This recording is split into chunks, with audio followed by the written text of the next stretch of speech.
Welcome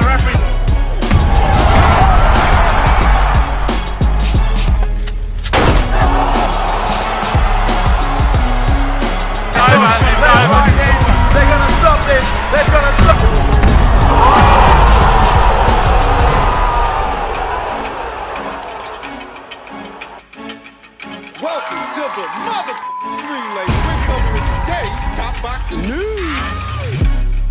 Okay, we'll start with this per tweet from International Boxing News. Thorslund versus Luna date confirmed. Dina Thorslund and Yulihan Luna will clash in a unification of the WBO and WBC and Ring Magazine Bantamweight World titles September 2nd in Denmark. It's about time. For the longest time, the alphabet titles in the women's bantamweight division have been split 4 ways between 4 champions, with the titles sometimes changing hands, though all the same. The division has stayed divided for years now, and this is the first unification match the division will have seen in a long while. Dina Thorslund of Denmark, WBO champion, sports professional record of 19 wins with no losses, no draws, 8 knockouts. One of the bigger punchers at or around this weight. A 2-division champion, having held the WBO title at both super bantamweight and currently at bantamweight. Fighter with the unblemished record. I want to say that Yulihan Luna, comparatively the WBC champion of Mexico, has the better record with the more high-profile victories. She pried the WBC title away from then-champion Bobby Juarez. Gave Mayeli Flores her first professional loss. That's the same Mayeli Flores that battered Barbie Juarez this past weekend on the undercard of Munguia versus Derevyanchenko. Yulihan Luna took care of her, gave her her first professional loss, sporting a professional record of 25 wins with 3 losses, 1 draw, 4 knockouts. A 2-division champion, just like Dina, with more rounds in the bank than Dina, but also more career blemishes,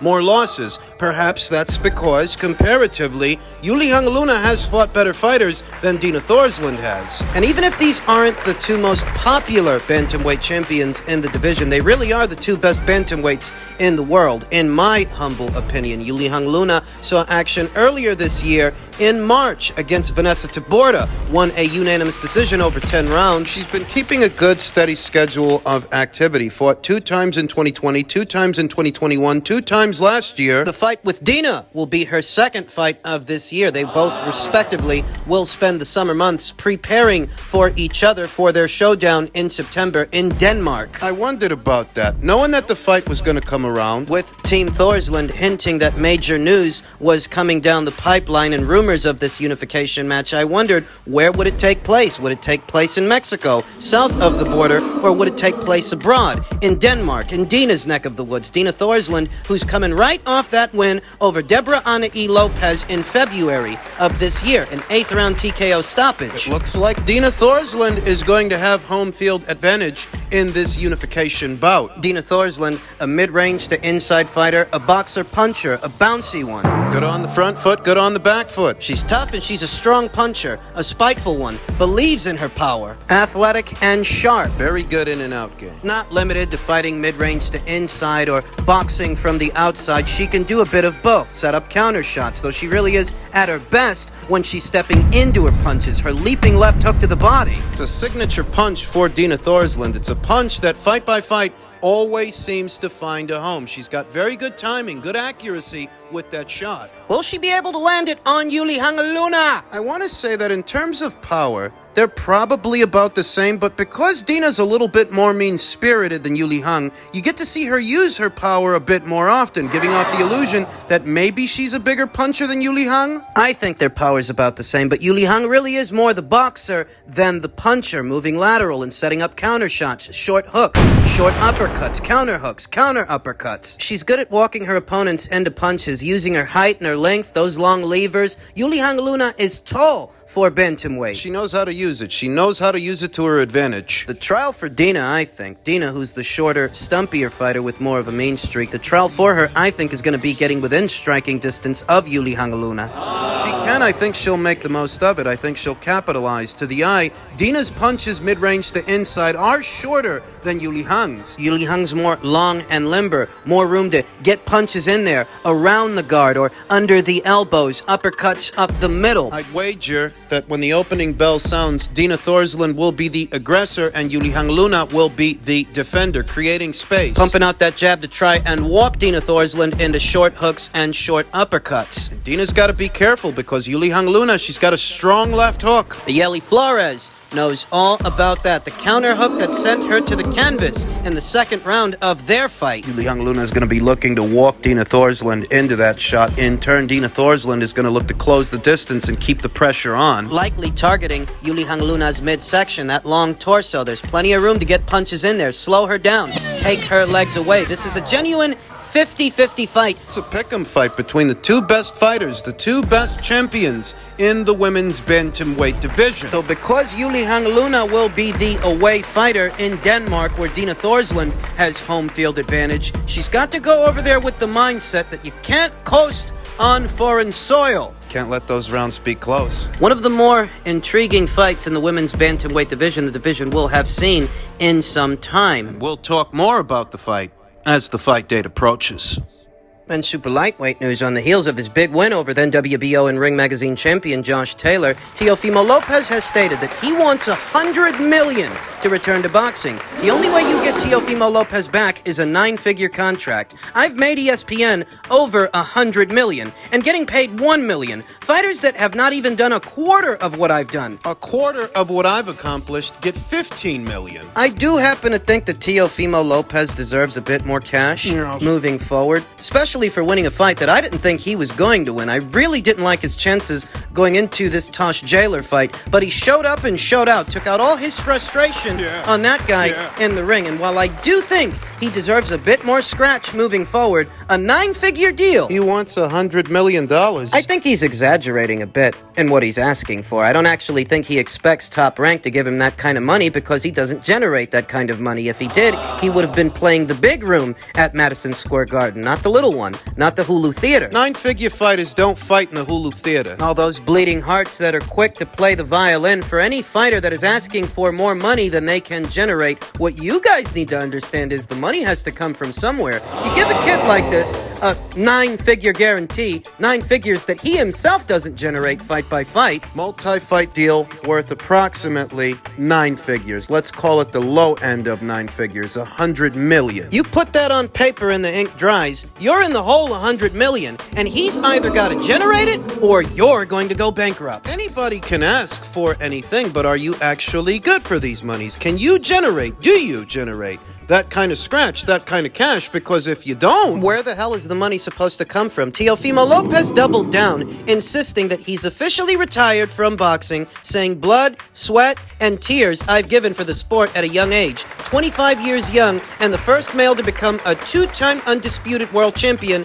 in the 4-belt era. He's still calling himself a 2-time undisputed champion. He wasn't undisputed once. My biggest hang-up and my biggest problem with this delusion is that it takes away from the actual undisputed champions in the sport. Guys like Usyk and Terence Crawford. Teofimo was not an undisputed champion at lightweight because at the time that he beat Vasyl Lomachenko, Devin Haney was the WBC champion, elevated to that position because he was Vasyl Lomachenko's mandatory challenger. And what Top Rank elected to do, instead of making the fight between them, is have Vasyl Lomachenko crowned a franchise champion. At this time, in the men's lightweight division, there is no franchise title. There is no franchise designation. It has been dissolved. That designation that Teofimo Lopez held upon beating Vasyl Lomachenko doesn't even exist anymore. What does exist is the version of the WBC title that Devin Haney holds, the one he's held for the last, I don't know, 2 or 3 years. Teofimo Lopez is a great young fighter with a great resume, a great body of work, but what he isn't is an undisputed champion. No. He wasn't one before, No. and he isn't one now for beating Josh Taylor, who only went into that fight with 1 alphabet title and the Ring Magazine belt. You want that we should ignore 2-time super lightweight champion Regis Prograis, who's got the WBC, Subriel Matias of Puerto Rico, who's got the IBF. You also have to consider that while Teofimo Lopez is running around calling himself a 2-time undisputed champion, which he's not, there are real fighters vying to become real 2-time undisputed champions, like Terence Crawford, who was once an undisputed champion at 140, where Teofimo now campaigns, and he could soon become a 2-time undisputed champion if he beats Errol Spence. In late July. And what about Usyk if he actually gets Tyson Fury in the ring? Oh, I know. I, like many of you, I ain't holding my breath. But if that fight were to happen, does it not diminish that accomplishment that you're giving it so easily, you're giving it away so easily to Teofimo Lopez, who isn't an undisputed champion, let alone a two-time undisputed champion? Isn't that a slap in the face of Terrence Crawford, who might actually become a two-time undisputed champion? Isn't that a slap in the face of Alexander Usyk? That Max Kellerman is actually egging Teofimo Lopez on. That's what's wrong with the American media, with the American fight fan. They're too fucking emotional. They live in the moment. Fuck is stupid. To no one's surprise, former unified super lightweight champion Jose Ramirez says, God willing, Top Rank is able to give me the Teofimo Lopez fight next. But Teofimo, he's doubling down. He's saying he's retired, and he's got some hefty financial demands. He wants a 9-figure deal. You're talking Saudi money now. You're talking oil money. You're barking up the wrong tree if you think Top Rank's gonna give you that. Could, however, make good money as a defending champion sharing the ring with Jose Ramirez. Jose Ramirez, who said most definitely, you know, God willing, Top Rank is able to get me that fight next, and let's make it happen, you know. I'll be honored to share the ring with Teofimo Lopez and, you know, take those belts back. Based on what we just saw in the Taylor fight, I would give Teofimo Lopez very good odds to beat today's Jose Ramirez. The way he used Josh Taylor's size and aggression against him, walking him into counter shots, being the sharper, faster fighter well into the fight. Jose Ramirez was getting outmaneuvered in spots, outmaneuvered in that Jose Pedraza fight. And Jose Pedraza is a more weathered, war-torn fighter than today's Teofimo Lopez. This is a guy who used to campaign as low as 130 pounds, and he was out hustling Jose. Teofimo could do one better. You know, Teofimo looked really sharp, you know? He looked really strong, and you could tell, you know? Taylor's not the cleanest fighter, bro, you know? You saw it again tonight, and I think Teofimo did a great job, you know, on the clinches, you know? After the first couple of rounds, he took control, you know? And again, you know, I don't know where Taylor's at, you know? He's been inactive for some time, 15 months before Saturday night, but hey, congratulations to Lopez. He looked sharp. He'd look sharp against Ramirez, too. If he weren't retired. I mean, that's the caveat. That's the deal breaker right there, isn't it? The Teofimo Lopez is doubling down. He's got some hefty financial demands, and he says it's going to take a lot of money to bring him out of retirement. So does the Ramirez fight happen? I don't know. Taylor looked really flat-footed, man. He looked really flat-footed, and Teofimo capitalized on that. You know, he looked very heavy on his feet. He looked tired after the 4th, 5th round, but you know, I feel like the Jose Ramirez now is a much better fighter than I was before, you know, and I feel really good mentally and healthy, and you know, I feel my skills overall are better than Taylor's. What? Maybe the version of Josh Taylor that Teofimo Lopez faced this past weekend, maybe that's what he means. In any event, Teofimo could make very good money fighting Jose, and it's definitely a winnable fight, but if he's insisting that he's retired... Not that many people believe him because they don't. Though it still leaves the potential fight date for this proposed fight in the air. We don't know when Teofimo is going to unretire. Let's see. And finally, in men's super middleweight news, the ongoing saga between Canelo Alvarez and who he's going to fight next. He's eyeing either Charlo or Badu Jack. And we talked about the Jack fight in my previous video. It seems like that's the fight that's closest to being finalized. Charlo's name is in the hat as well. Canelo Alvarez, boxing's top star, is planning his second fight of this year, and the two leading candidates have emerged. Sources told ESPN Charlo and Badu Jack. Alvarez, the undisputed super middleweight champion, and his trainer and manager Eddie Reynoso met with PBC founder Al Heyman last week in the Cleveland area, where a fall fight with the WBC middleweight title holder Jermall Charlo was discussed. Sources said Charlo hasn't competed since June of 2021, well over 2 years ago, when he scored a unanimous decision win over Juan Macias Montiel. Piece of shit. WBC President Mauricio Suleiman said last month that Charlo's inactivity is due to mental health. Piece of shit. Oh, so he's too mentally health to fight Carlos Adames, but he's not too mentally health to fight Canelo Alvarez. That seems to perk him right up. Well, what's his mentally health problem? What is it exactly? In reference to the potential Jack fight, Amir Abdallah told ESPN on Monday that the big items are agreed upon, which is an approximate date and the financials for a proposed fight for Jack's 200-pound title in October in Saudi Arabia. Alvarez has expressed a desire to fight in Saudi Arabia